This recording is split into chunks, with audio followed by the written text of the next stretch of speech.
भटक्या श्वानाच्या हल्ल्यात जखमी झालेल्या सनिधी कावरे या मुलीवर अमरावती येथील सुपर स्पेशालिटी रुग्णालयात उपचार सुरू आहेत.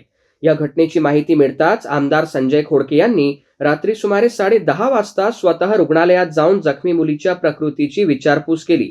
यावेळी त्यांनी उपस्थित डॉक्टरांच्या टीमशी सविस्तर चर्चा करून सनिधी कावरे हिच्यावर तातडीने व सर्वोत्तम वैद्यकीय उपचार करण्यात यावेत अशा स्पष्ट सूचना दिल्या.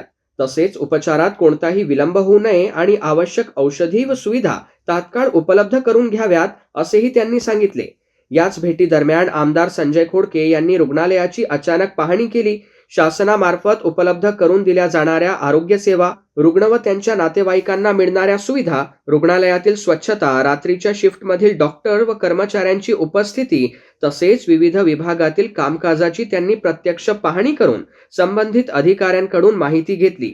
रुग्णांना दर्जेदार आणि वेळेत आरोग्य सेवा मिळावी तसेच रुग्णालयातील सर्व सुविधा प्रभावीपणे उपलब्ध राहाव्यात यावर आमदार संजय खोडके यांनी विशेष भर दिला.